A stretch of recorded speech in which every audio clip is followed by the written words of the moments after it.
Don't make a mistake. Kyle Busch, chance of him making a mistake at this point in the race are pretty slim. He's such a smart driver. He's an aggressive driver again, like we talked about, but he uses his head also.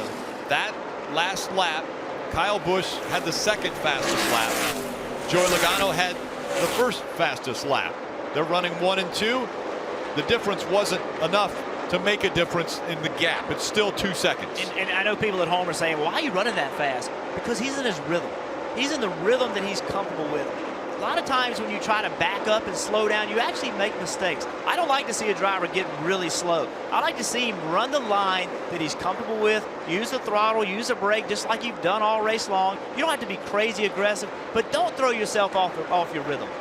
Yeah, it's like a golfer who comes to 18 with a 3 or 4 stroke lead. You still have to play that hole like you want to play that hole. If you get off your game and make a mistake, then you've put yourself in that position. Kyle Busch has thousands of laps around Kentucky Speedway. He just needs to run 3 more to be the winner tonight.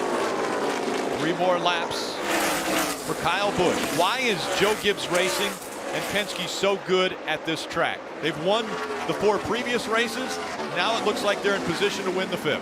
Well, it's a very unique racetrack. There's a tremendous amount of bumps. The angle, banking angle in the corners is very unique. But we heard earlier about the tire combination. I think there's a mix of those 3 things that makes these 2 organizations have an advantage when they come here. One of those 3 factors they know how to adjust to, and it works because all of their drivers show speed. 2 to go. Kyle Busch into 1 and 2. The lead 2.1 seconds over Joey Logano. Joe Gibbs Racing. 1st, 3rd, 4th, and 5th. See Tony Stewart had his hand out the window, letting the 18 know, pass me on the bottom, I'm going to give you the bottom lane. Anyone who's won a race, Tony Stewart's won a ton of races. He's been in the position the 18 is. He wants to let him know when to run. 47, 23 next to 23 at bottom, coming back no matter what. 1 lap to go for Kyle Busch. After the accident at Daytona in the Xfinity race, a broken leg and a broken foot, he was able to bounce back, win in the Xfinity Series, got a win 2 weeks back at Sonoma at the road course. Will he get his second win of 2015? Coming out of turn number 4. Kyle Busch is going to win at Kentucky. Awesome job. Awesome job. Adam, you guys are awesome. Right there on the crispy edge all day, pal. Way to go. Yeah, you got it, brother, right there at the end. You better put it up on that crispy edge. That crispy edge. That thing's awesome. Speaking of awesome, the 18 team tonight, they led 163 of the 267 laps tonight. You just got to be so impressed with Kyle Busch. Everything he went through after his injury at Daytona. Hard rehab, painful rehab. Since 72, 18 already this year. If Buescher continues in the position he's in, he'll be number 19. That will tie the most different winners in a season with that 2001 season. And how about if he can win this race, we'll have gone through the first round of the playoffs with no playoff drivers winning a race. That's never been done before in this current situation of the playoffs. We've never seen an entire round only in 2022. Unbelievable. Well, it has been great racing all season long. And such diversity as far as the different teams, cars, drivers all getting to victory lane. Now 11 laps to go here at Bristol for Buescher. Will the tires hang on? Can he hold off the 9 of Chase Elliott? He's been able to keep the gap there at about 9/10 of a second. 10 laps to go. Watch all these guys racing up front. Got to shout out A.J. Allmendinger back in 7th in that 16 car, having a great run. Cole Custer also in 8th place. Michael McDowell running in 11th in the 34. Justin Haley, we talked about him earlier, running in 12th. All these guys having great finishes. Corey LaJoie sitting in 15th. Taking advantage of the opportunities tonight. Guys, think about Tyler Reddick, currently sitting 13th, 2 points out. The last time this series came to Bristol, it was covered in dirt. Tyler Reddick looked like he was going to win the dirt race. That'd have been 5 more points. 5 more playoff points he would have carried in. Currently 2 points out. A last lap move by Briscoe. Contact with Reddick. Kyle Busch goes on to win the race. We talk about the regular season.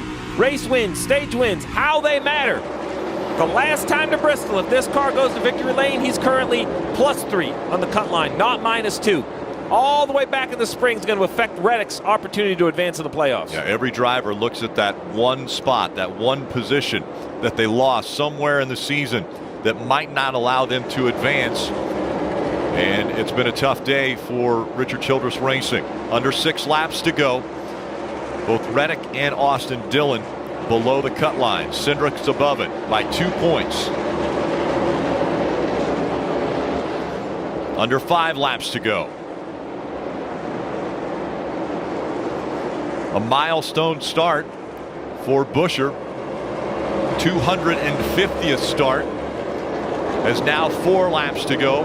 Looking for his second ever win in the Cup Series. That first win, it was valuable and it was important, and he earned it. But you know he wants to see the checkered flag. That one was weather shortened. He didn't get to cross that start-finish line and see that flag waving. See Keselowski, who's a lap down, running in the 13th spot, made the move over to Roush Fenway. The name of the company changed to Roush Fenway Keselowski. A driver owner, and one of the things he has said over and over and over is he wants to make this organization better every race. And he looks at Chris Buescher and says he deserves to have great equipment. Well, Chris Buescher is showing what kind of a driver he is. And now the white flag is out one more time around for Chris Buescher here at Bristol. 2 more turns of the Bass Pro Shops night race. Chris Buescher will win his second Cup Series race, and it happens in Bristol.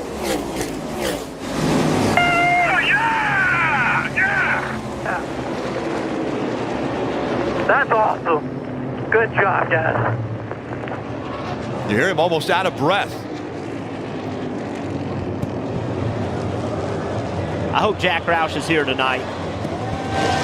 I know how hard that man.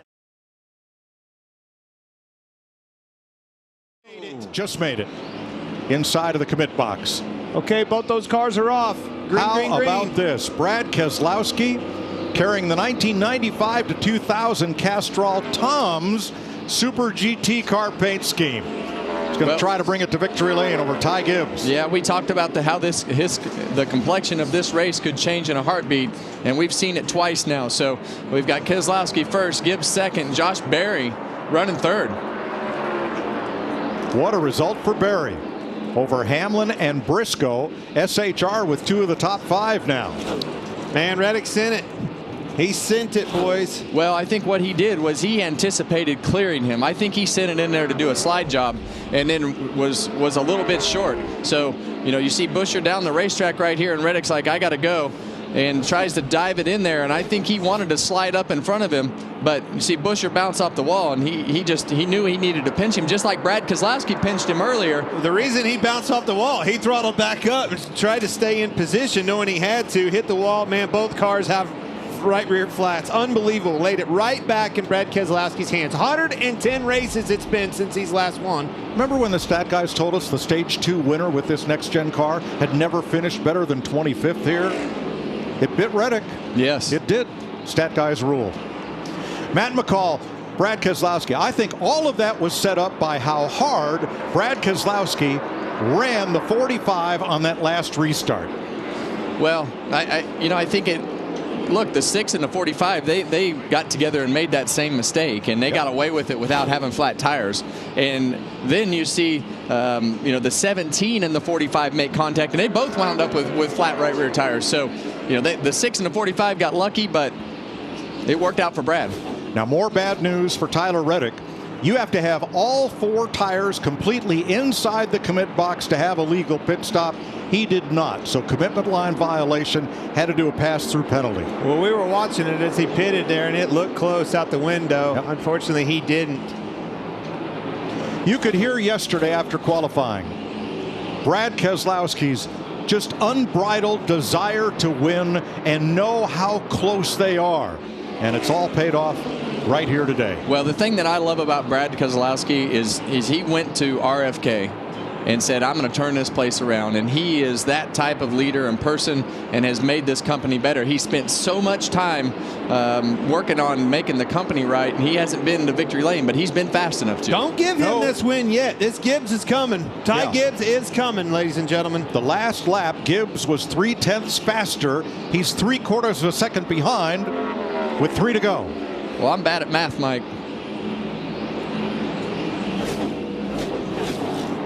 Bringing around here to 2 to go. You know that kid's giving it his all.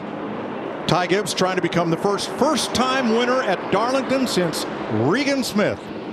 Clean track ahead, no lap traffic. Stay out of this fence. Get you a good, solid, comfortable lap. This is a huge win. 5 times a bridesmaid, 110 races. Got to get around here to be official. This last lap is a lap Brad Keselowski's been waiting 3 years to run. And you're right. He came over here, big gamble. Put it on his shoulders and did it. Left a championship contending team and organization.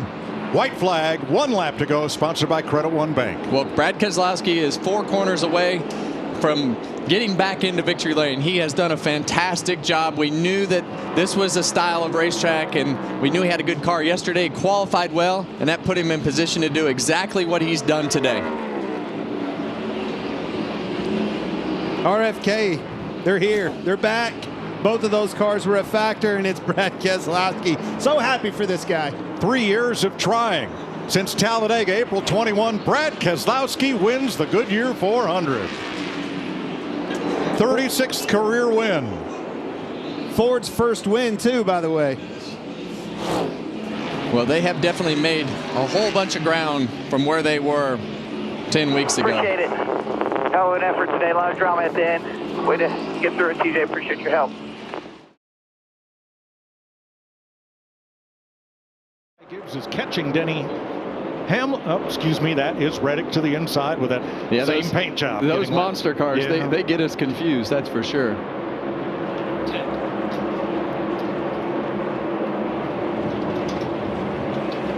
Three to go.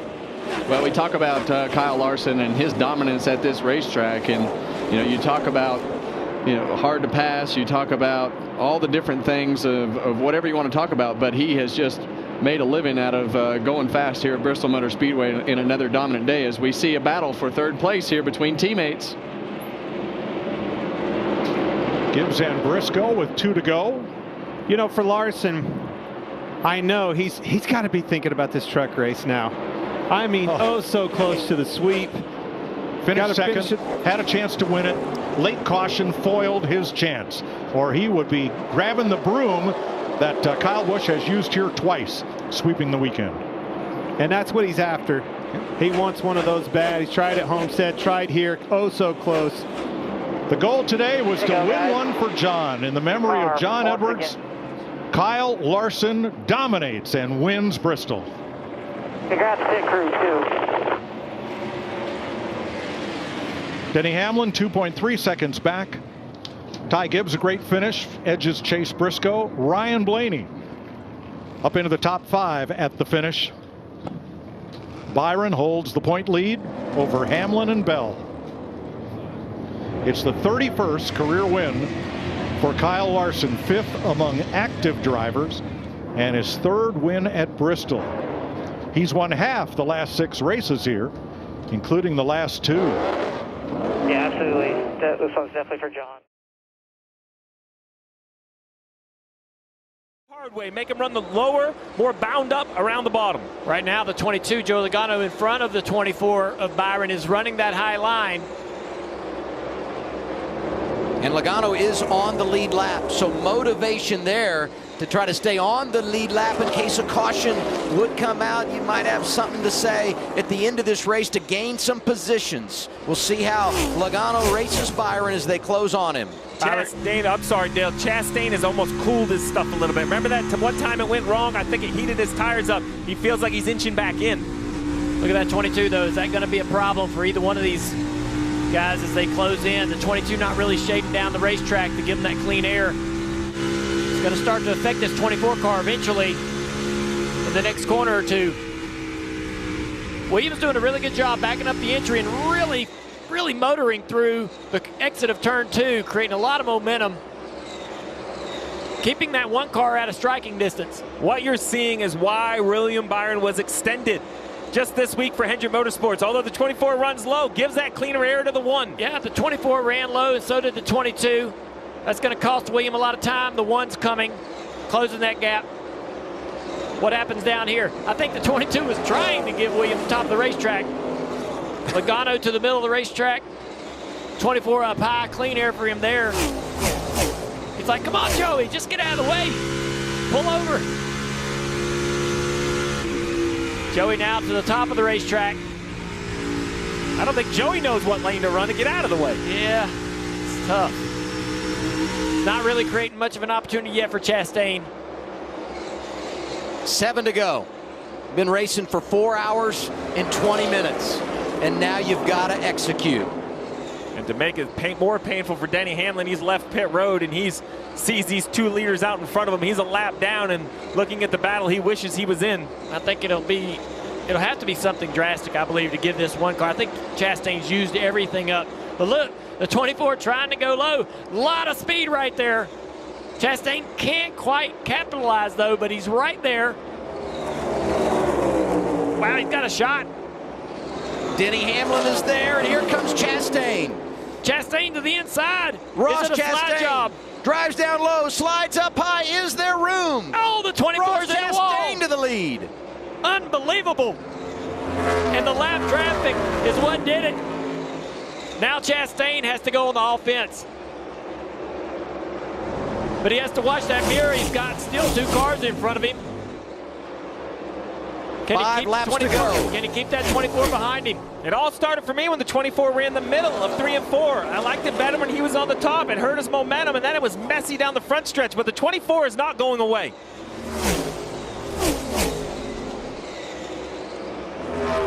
Down the back straightaway, there's quite a bit of a distance before they get back to the Logano car. Chastain up high, the 24 up high as well. William Byron giving it everything he's got. Does he have enough? 4 remaining in the Coca-Cola 600.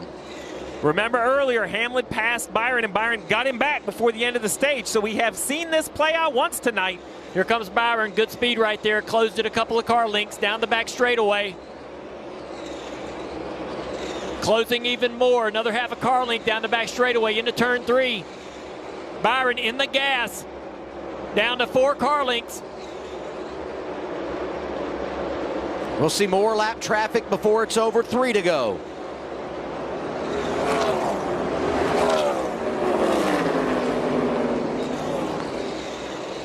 Chastain had a good exit off of turn 4, but here comes the 24 again. This has been the strong suit. Off of 2, down the back straightaway.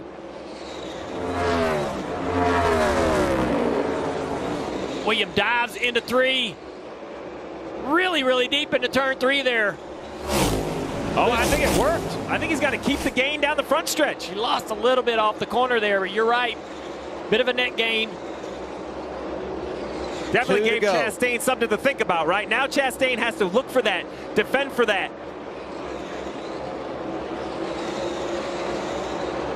William with the momentum down the back straightaway.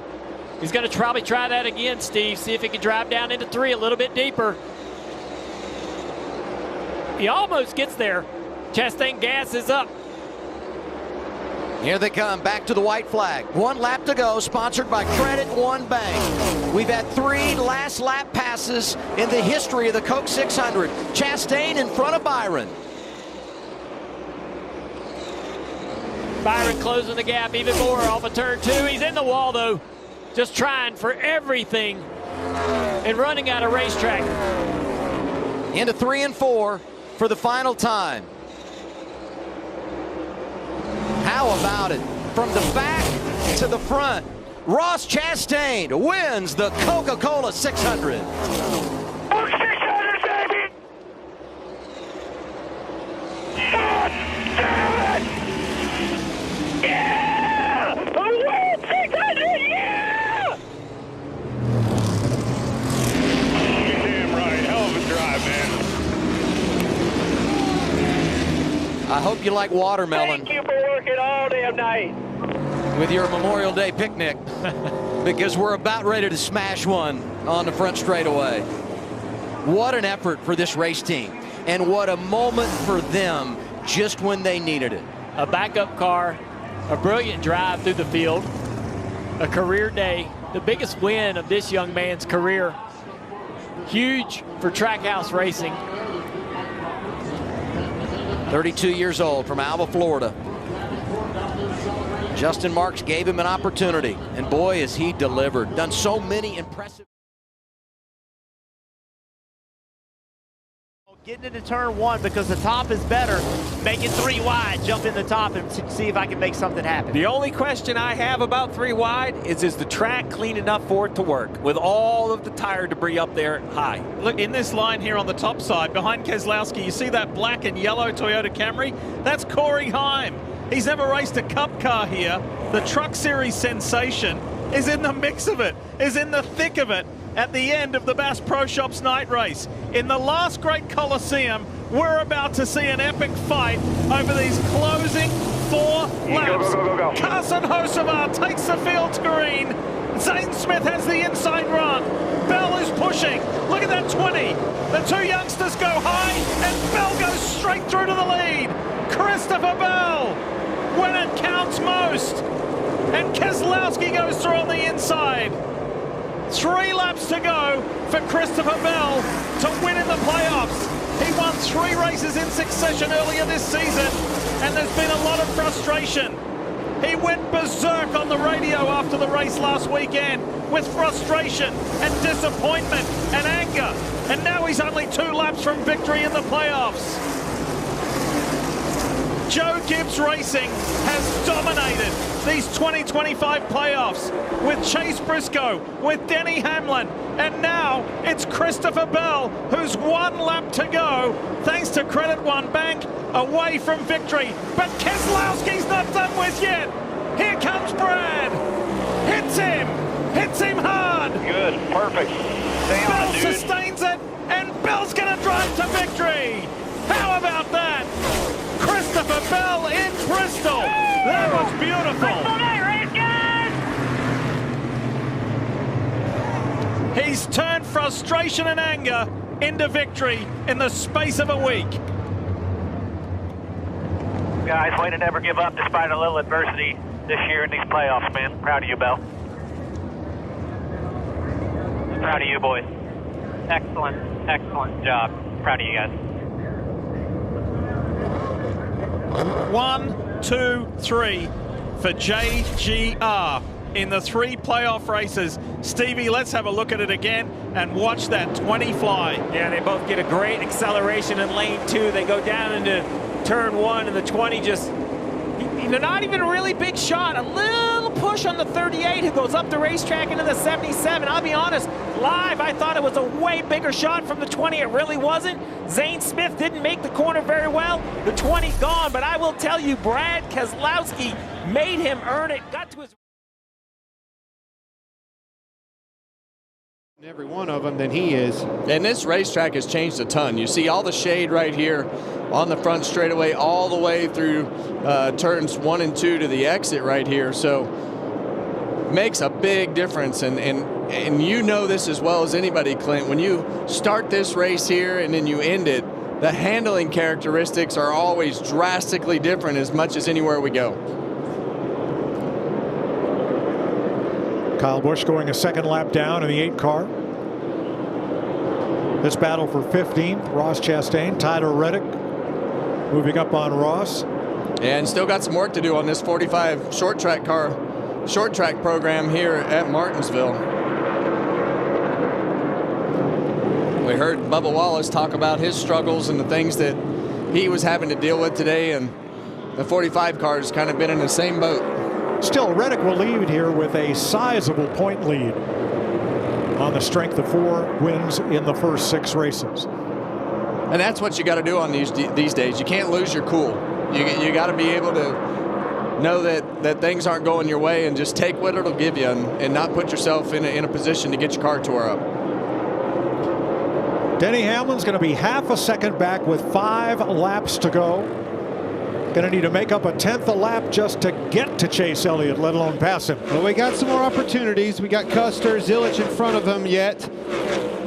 But again, Chase Elliott just seems to be a little bit better of picking those lappers off than he is. I think the key is to keep the exit for Denny Hamlin. Hamlin shoves it into 3 and cuffs the lead in half. When they take that exit away from him, it really hinders ability to make a lap.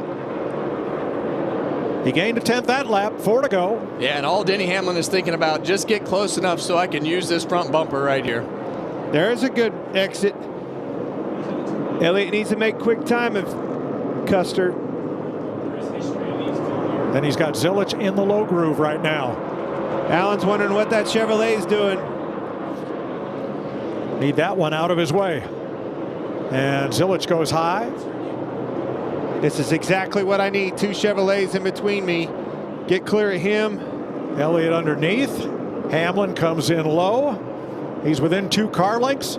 Elliott squirts away. Yeah, that pretty much put Elliott in a position to where, unless something crazy happens, he's got the gap that he needs now. Bring that baby around here. He's got a gap to Michael McDowell in front of him.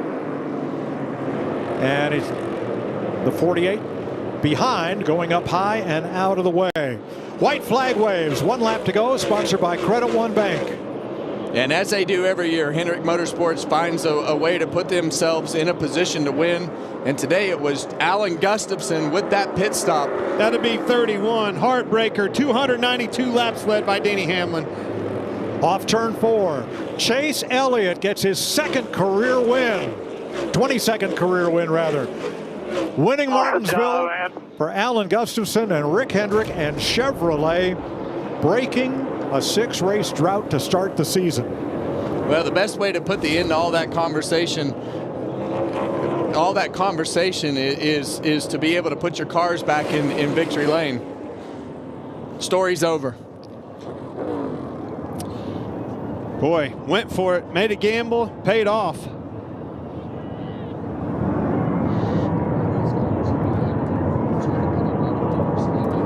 Larry, as you've often told us, if you do the same thing the leaders do, you're going to follow the leaders. What strategy? Yeah, I mean, it was unbelievable. But once again, I think it was unintended, not even unintended consequences. They pitted because they needed tires. He said, I can't drive this thing. 2nd win at Martinsville for Chase Elliott. 22nd career win. He last won at Kansas in September. 2nd career Cup short track win. On lap 261 of 400, they short pitted from 9th place, and a debris caution for a brake rotor at lap 312 allowed him to pit from 2nd along with the other lead lap cars and get back on the same tire strategy as the rest of the leaders.